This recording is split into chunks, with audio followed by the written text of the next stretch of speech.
तो ISPC Siddharth academy में स्वागत है। आज एक नया चैप्टर लेके आए हैं करंट अफेयर का अंतर्राष्ट्रीय परिदृश्य। जो 8 नंबर क्वेश्चन आपकी स्क्रीन पे दिख रहा होगा। तो चैनल को लाइक सब्सक्राइब शेयर ज़रूर कर दीजिएगा। तो आइए स्टार्ट करते हैं। 8 नंबर क्वेश्चन है, भारत ने 2 सितंबर 2020 को पबजी सहित चीन के कई ऐप्स पर प्रतिबंध लगा दिया। विदित हो कि भारत ने इसके पूर्व भी 27 जुलाई 2020 एवं 29 जून 2020 को अन्य 2 चरणों में प्रतिबंध लगाया था। भारत सरकार ने ये प्रतिबंध किस कानून के तहत लगाए? तो आइए देखते हैं। IT एक्ट 69A के तहत लगाया है। कौन से हैं? IT एक्ट 69A के तहत लगाया है। अगला क्वेश्चन है, तो ए वाला इसमें ऑप्शन सही हो जाएगा। अगला क्वेश्चन है 9 नंबर, भारत द्वारा प्रतिबंधित चीनी ऐप में से 2 सबसे चर्चित ऐप्स हैं कौन? पबजी और टिकटॉक। कौन से थे? पबजी और टिकटॉक। तो ए नंबर क्वेश्चन सही हो जाएगा, ए वाला। अगला क्वेश्चन भारत 10 नंबर क्वेश्चन है, भारत एवं चीन के बीच मई 2020 से अगस्त 2020 के मध्य कई झड़प हो चुकी हैं। चीन द्वारा इन झड़पों का क्या कारण बताया गया है? तो आइए देखते हैं क्या कारण है। तो इसका ऑप्शन सही हो जाएगा, सी वाला। विगत 20 वर्षों में चीनी सीमा के समानांतर भारत द्वारा बनाई गई 255 किलोमीटर लंबी रणनीतिक रूप से महत्वपूर्ण सड़क, जो दारबुक से सेवक से होते हुए दौलत बेग ओल्डी तक जाती है। कहाँ से? ये है आपका दारबुक सेवक से दौलत होते हुए जो दौलत बेग ओल्डी तक जाती है। तो इसका सी वाला ऑप्शन सही हो जाएगा। अगला क्वेश्चन 11 नंबर आता है, निम्नलिखित कथनों पर विकल्प सही कीजिए। तो 1 नंबर पे है आपका, भारतीय प्रधानमंत्री नरेंद्र मोदी ने भारतीय सैनिक के साथ बातचीत करने के लिए लद्दाख में नीमू की यात्रा की। तो ये 1 नंबर सही है आपका, 1 नंबर सही है, एकदम करेक्टली क्वेश्चन है यहाँ पे। 2 नंबर पे लिखा, गलवान घाटी में चीन की पीपुल्स लिबरेशन आर्मी यानी PLA तथा भारतीय सेना के मध्य मुठभेड़ हुई, जिसमें दोनों ओर से पत्थरों, चाकुओं और धारदार हथियारों से प्राणघातक हमले हुए। तो ये भी 2 नंबर भी सही है यहाँ पे। 3 नंबर पे क्या लिखा, गोगरा एवं हॉट स्प्रिंग लद्दाख में भारत तिब्बत सीमा के पास चांग चेनमो नदी के किनारे अवस्थित हैं। तो भैया आपका 3 नंबर भी सही है। कौन सा? चांग चेनमो नदी है, चांग चेनमो नदी। ये इस नदी के किनारे जो 2 स्थित जो स्थान है, गोगरा और हॉट स्प्रिंग। कौन? गोगरा और हॉट स्प्रिंग, ये लद्दाख क्षेत्र में है। ठीक, भारत तिब्बत की सीमा पे बनाते हैं ये दोनों। तो गोगरा हॉट स्प्रिंग बहुत ज़्यादा इम्पोर्टेंट है। तो 3 नंबर भी यहाँ पे सही है। 4 नंबर पे क्या लिखा, दौलत बेग ओल्डी भारत एवं चीन के बीच सीमा विवाद के बीच एक बड़ा मुद्दा देपसांग घाटी भी रहा है। यह स्थान देपसांग घाटी के पास स्थित है, जो दुनिया की सबसे ऊंची हवाई पट्टी दौलत बेग ओल्डी है। तो ये भी क्वेश्चन सही है। तो 4 नंबर भी सही है। तो इसमें से जो है आपका डी वाला सही हो जाएगा, उपरोक्त में से सभी। तो इसमें एक बात और समझ लीजिए, यहाँ पे लिखा है दुनिया की सबसे ऊंची हवाई पट्टी कौन है? दौलत बेग ओल्डी है। कौन है? दौलत बेग ओल्डी है। ठीक, तो आगे आते हैं 12 नंबर क्वेश्चन। ये बहुत ज़्यादा इम्पोर्टेंट, डायमर भाषा बांध क्यों सुर्खियों में है? डायमर भाषा बांध क्यों सुर्खियों में है? तो क्वेश्चन क्या है, डायमर भाषा बांध क्यों सुर्खियों में है? तो आइए देखते हैं। इसका बी वाला ऑप्शन सही हो जाएगा। तो सीधे ऑप्शन पे ही आ जाते हैं। तो बी में लिखा है, पाकिस्तान अधिकृत कश्मीर में चीन द्वारा 1 बेल्ट 1 रोड, क्या नाम है? One belt one road initiative के तहत बनाए जाने वाला बांध है, ठीक, जो सिंधु नदी पर है। तो डैमलर बांध चीन बना रहा है, किस नदी पे बना रहा है? सिंधु नदी पे बना रहा है। गिलगित बाल्टिस्तान के डैमलर जिले तथा खैबर पख्तूनख्वा प्रांत के कोहिस्तान के बीच अवस्थित है। तो ये क्वेश्चन बहुत सही है, फिर से पढ़ देते हैं। पाकिस्तान अधिकृत कश्मीर में चीन द्वारा one belt one road initiative के तहत बनाए जाने वाला बांध है, जो सिंधु नदी पर गिलगित बाल्टिस्तान के डैमर जिले तथा खैबर पख्तूनख्वा प्रांत के कोहिस्तान के बीच अवस्थित है। तो इसमें बी वाला ऑप्शन है। अगला देखते हैं।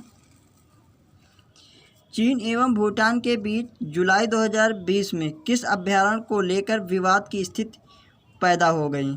तो सक्तेंग अभयारण्य के तहत भूटान और चीन के बीच जो है विवाद छिड़ गया है। कौन सा अभयारण्य था? सक्तेंग अभयारण्य। तो यानी कि ए वाला ऑप्शन सही हो जाएगा। अगला क्वेश्चन, वर्ष 2019 में भारत द्वारा हिंद महासागर क्षेत्र प्रभाग में 2 देशों का सम्मेलन किया गया। वे दोनों देश कौन से हैं? तो मेडागास्कर, कोमोरोस। ये बहुत ज़्यादा इंपॉर्टेंट क्वेश्चन है कि मेडागास्कर और कोमोरोस हिंद महासागर क्षेत्र प्रभाग देशों में सम्मिलित किया गया है। किसने सम्मिलित किया? भारत द्वारा सम्मिलित किया गया। किसको? मेडागास्कर और कोमोरोस। अगला क्वेश्चन आते हैं 15 नंबर।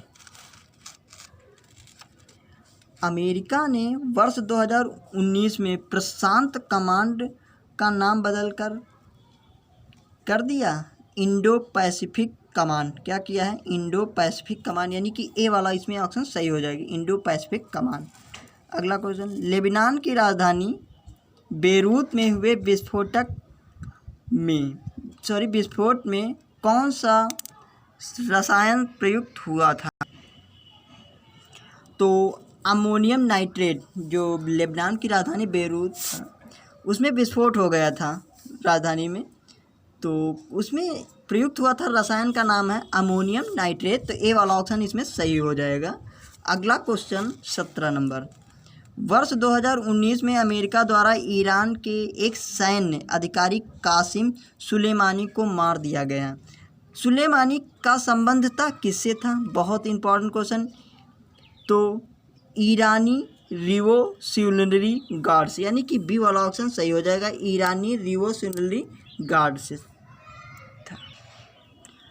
अगला क्वेश्चन है, तो अगला क्वेश्चन है यूएई, यानी कि 18 नंबर क्वेश्चन है। यूएई एवं इजराइल के बीच हुए अब्राहम समझौते का उद्देश्य है। क्वेश्चन क्या है? यूएई और एवं इजराइल के बीच हुए अब्राहम समझौते का उद्देश्य है। तो आइए देखते हैं क्या उद्देश्य है इसके।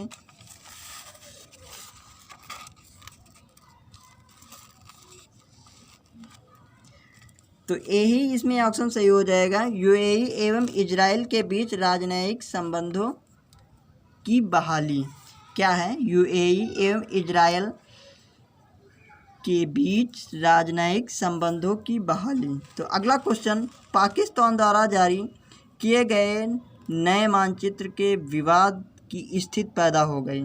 भारत ने इस नक्शे पर कड़ी प्रतिक्रिया जाहिर की। पाकिस्तान ने किन भारतीय क्षेत्रों को अपने नक्शे में दिखाया? तो बहुत सही इंपॉर्टेंट क्वेश्चन है। तो इसमें देखो 1 2 3 4 हैं, जम्मू कश्मीर, जूनागढ़, राजस्थान का हिस्सा और पंजाब का हिस्सा। तो इसमें सही है, जम्मू कश्मीर और जूनागढ़ को पाकिस्तान ने अपने हिस्से में दिखाया था। तो इसमें जो है ये आपके पास ऑप्शन आ गए हैं, तो 1 और 2 सही हो जाएंगे, यानी कि ए वाला ऑप्शन सही हो जाएगा। अगला क्वेश्चन, नेपाल द्वारा प्रदर्शित नए मानचित्र में किन किन क्षेत्रों को अपने हिस्से में दिखाया? उधर पाकिस्तान दिखा दिया, तो इधर नेपाल ने भी दिखा दिया। तो आइए देखते हैं कौन कौन हिस्से इसने दिखाया है। तो ये इम्पॉर्टेंट है। तो आपके पास ऑप्शन आ गए हैं, काला पानी, लिपियाधुरा, लिपुलेख और उपयुक्त में से सभी। तो इसमें उपयुक्त में से सभी यानी काला पानी भी सही है, लिपियाधुरा और लिपुलेख, यानी डी वाला ऑप्शन सही हो जाएगा। अगला क्वेश्चन, चाबाहार बंदरगाह परियोजना भारत एवं ईरान के बीच प्रस्तावित एक महत्वाकांक्षी परियोजना है। विदित हो कि मई 2015 में भारत ने चाबाहार बंदरगाह के विकास हेतु द्विपक्षीय समझौते पर हस्ताक्षर किए थे। इस बंदरगाह के विकास से भारत बिना पाकिस्तान में प्रवेश किए अफगानिस्तान तथा मध्य एशिया तक पहुंच सुनिश्चित कर ली। ईरान ने इसी के किस हिस्से से भारत को बाहर किया? तो बहुत ज़्यादा इम्पोर्टेंट क्वेश्चन है और इस टाइप से क्वेश्चन IAS प्री में आएगा और हो सकता है PCS प्री में भी रख दे 2020 में, कोई ज़रूरी नहीं है। तो इसमें ऑप्शन इस टाइप से हैं, चाबाहार रेल प्रोजेक्ट। तो ए वाला ऑप्शन सही हो जाएगा। क्या है? Chabahar rail project. अगला क्वेश्चन, किस देश में हिंदू विश्वविद्यालय आईगुस्ती बागस सुग्रीव स्टेट यूनिवर्सिटी खोला? बहुत ज़्यादा इम्पोर्टेंट है। तो इंडोनेशिया में खोला गया है। हिंदू विश्वविद्यालय किस देश ने खोला है? तो नाम क्या है उसका? आईगुस्ती बागस सुग्रीव स्टेट यूनिवर्सिटी है। तो इंडोनेशिया, ये बाली द्वीप पे है। अब ये भी क्वेश्चन सही हो जाएगा कि बाली द्वीप कहाँ पे है? तो इंडोनेशिया पे है। रामायण देखते होंगे तो से ज़रूर मालूम होगा। स्वामी विवेकानंद के नाम पर योग विश्वविद्यालय किस देश में स्थापित किया गया? तो बहुत ज़्यादा इंपॉर्टेंट है, संयुक्त राज्य अमेरिका। ये लॉस एंजल्स में खोला जाएगा, अमेरिका में। क्या नाम है? क्वेश्चन क्या है? स्वामी विवेकानंद के नाम पर योग विश्वविद्यालय किस देश में स्थापित किया गया? तो अमेरिका भी आ सकता है, कभी कभी शहर का नाम भी आ जाएगा, लॉस एंजल्स। अगला क्वेश्चन, ईरान की मुद्रा का नाम क्या है? अभी तक तेहरान होती थी, अब नाम हो जाएगा यहाँ पे टोमान।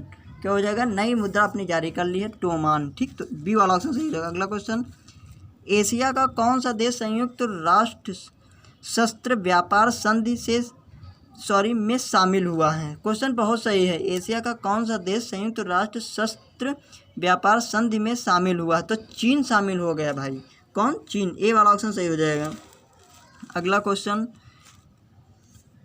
मार्च 1992 में फिनलैंड की राजधानी हेलसिंकी में ओपन स्काई संधि पर हस्ताक्षर किए गए, जबकि यह संधि वर्ष 2002 में पूर्ण रूप से लागू हुई।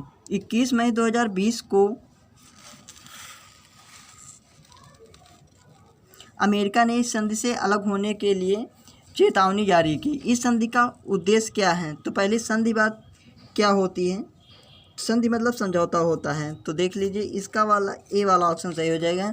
यह संधि में 34 हस्ताक्षरकर्ता देशों यानी अमेरिका एवं रूस को संधि में शामिल अन्य देशों की सीमाओं में सैन्य गतिविधियों की जांच के लिए गैर हथियार वाले निगरानी विमानों की उड़ान की अनुमति देती है। ठीक, क्या देती है? अनुमति देती है। क्या, कौन सी संधि थी? ओपन स्काई, ये संधि है। ओपन स्काई संधि पर हस्ताक्षर हुए हैं। तो इसमें जो है अब कह रहा है कि हम, अमेरिका कहा है कि हम बाहर हो जाएंगे ओपन स्काई संधि से, कोई बात नहीं। तो इसका वाला ए वाला ऑप्शन सही हो जाएगा।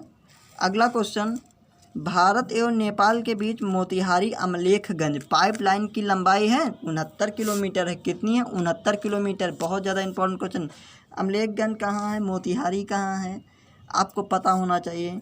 मोतिहारी बिहार में है, अमलेखगंज जो है नेपाल में है। ठीक है, तो क्वेश्चन ज़्यादा इंपॉर्टेंट है। तो 69 किलोमीटर पाइप की लंबाई है, कोई बात नहीं। अगला क्वेश्चन, संयुक्त अरब अमीरात द्वारा अबू धाबी में स्थापित अरबी दुनिया के पहले परमाणु संयंत्र का नाम है? तो देखते हैं कौन है।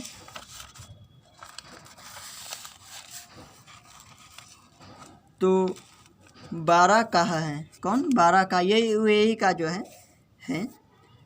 अगला क्वेश्चन देखते हैं, दक्षिण कोरिया का पहला सैन्य उपग्रह कौन? ANASIS second. क्या? ANASIS second. नूर कहाँ का है? ये ईरान का है, हमने लिख दिया है। मियामी बताइएगा कहाँ का है, आप लोग कमेंट बॉक्स में डालिएगा। अगला क्वेश्चन, 15 अगस्त 2020 को भारतीय प्रधानमंत्री नरेंद्र मोदी ने एक विश्व एक सूर्य एक ग्रिड कार्यक्रम की घोषणा की। कब की? 15 अगस्त स्वतंत्रता दिवस के दिन की है। पहली बात तो यही समझ लिए, कब घोषणा हो गई ये भी नहीं पता चलेगा। तो 15 अगस्त 2020 को कौन सी घोषणा हुई? एक विश्व एक सूर्य एक ग्रिड कार्यक्रम की घोषणा की। इस पहल का उद्देश्य विभिन्न देशों में अवस्थित नवीकरणीय ऊर्जा स्रोतों को संबद्ध कर एक वैश्विक पारिस्थितिकी का निर्माण करना है। इस पहल से भारत वर्ष 2030 तक गैर जीवाश्म ईंधन को कितने प्रतिशत ऊर्जा उत्पादित करने का सक्षम हो जाएगा? तो कितने प्रतिशत सक्षम हो जाएगा? तो आइए देखते हैं। 40%। कौन? 40% हो जाएगा। बहुत ज़्यादा इंपॉर्टेंट क्वेश्चन है ये वाला, तो इसे याद कर लीजिए 40%। अगला क्वेश्चन 31 नंबर आ गया क्वेश्चन। तो जुलाई 2020 में यूएस इंडिया बिजनेस काउंसिल की तरफ से इंडिया आइडियाज समिट आयोजित की गई। यह आयोजन किसके तत्वाधान में किया गया? तो यूएस इंडिया बिजनेस काउंसिल। क्या? US India business council. तो ये वाला ऑप्शन सही हो जाएगा। अगला क्वेश्चन, सोमालिया केन्या के बीच किस मुद्दे को लेकर मामला अंतर्राष्ट्रीय न्यायालय में पहुंच गया? बहुत ज़्यादा इंपॉर्टेंट क्वेश्चन है। तो समुद्री परिसीमन को लेकर सोमालिया और केन्या के दोनों के बीच मध्य विवाद छिड़ गया है। ठीक। अगला क्वेश्चन, आए दिन समाचार पत्रों में सुर्खियों में रहने वाले दक्षिण चीन सागर के संदर्भ में निम्नलिखित कथनों पर विचार कीजिए। तो इम्पॉर्टेंट क्वेश्चन है। तो पहला नंबर पे है, चीन दक्षिण चीन सागर के 80% हिस्से को अपना मानता है। ठीक है, तो एक नंबर सही है इसमें। ठीक, 80% चीन जो है दक्षिण चीन सागर को अपने हिस्से में मान लेता है। ठीक है, वो तो सबको मानने लगा है धीरे धीरे। फिर 2 नंबर पे लिखा है, दक्षिण चीन सागर की परिधि में लगभग 11 अरब बैरल प्राकृतिक गैस और तेल तथा मूंगे के विस्तृत भंडार मौजूद हैं। ये भी 2 नंबर भी सही हैं। 3 नंबर पे लिखा, चीन द्वारा दक्षिण चीन सागर में खींची गई लाइन का नाम 9 डैश लाइन है। क्या नाम है? 9 डैश लाइन है। तो ये भी सही, 3 नंबर भी सही है। 4 नंबर देख लीजिए, दक्षिण चीन सागर का पूर्वी तट वियतनाम एवं कंबोडिया को स्पर्श करते हैं। ठीक है, दक्षिण चीन सागर जो पूर्वी तट पर वियतनाम एवं कंबोडिया को स्पर्श करते हैं। पश्चिम में फिलीपींस है एवं दक्षिण में चीन सागर के उत्तरी इलाके में इंडोनेशिया के बांका एवं बैतुंग द्वीप है। तो इसमें जो है आपका चारों सही हो जाएंगे ये वाला, तो डी ऑप्शन सही हो जाएगा। अगला क्वेश्चन, भारत के किस पड़ोसी देश को वित्तीय कार्यवाही कार्यबल द्वारा ग्रे लिस्ट से बाहर कर दिया? पाकिस्तान को बाहर कर दिया गया है भाई, तो बी वाला ऑप्शन सही हो जाएगा। अगला क्वेश्चन 35 नंबर ज़्यादा इंपॉर्टेंट है। 11 मई 2011 को तुर्की की राजधानी इस्तांबुल में इस्तांबुल संधि हस्ताक्षरित हुई। इस्तांबुल कन्वेंशन को महिलाओं एवं घरेलू हिंसा के विरुद्ध हिंसा की रोकथाम तथा उससे निपटने तथा यूरोपीय समझौता परिषद के नाम से भी जाना जाता है। तो इस्तांबुल संधि किससे संबंधित है? तो महिलाओं घरेलू हिंसा के विरुद्ध एक कन्वेंशन है। ठीक, तो बहुत ज़्यादा इंपॉर्टेंट, ये भी पता होना चाहिए इस्तांबुल कन्वेंशन क्या है। ठीक, तो महिलाओं घरेलू के विरुद्ध जो रोकथाम के लिए प्रयास करने के लिए कन्वेंशन। ठीक, आगे आते हैं, कौन सा यूरोपीय देश इससे अलग हो गया है? बहुत सही, तो पोलैंड भी अलग हो गया, कोई बात नहीं, तो बी वाला ऑप्शन सही होगा पोलैंड। अगला क्वेश्चन, भारत को संयुक्त राष्ट्र परिषद सुरक्षा परिषद में अस्थायी सदस्य किस अवधि के लिए चुना गया? 2021-22। कब? 2021-22 के लिए चुना गया है। अगला क्वेश्चन,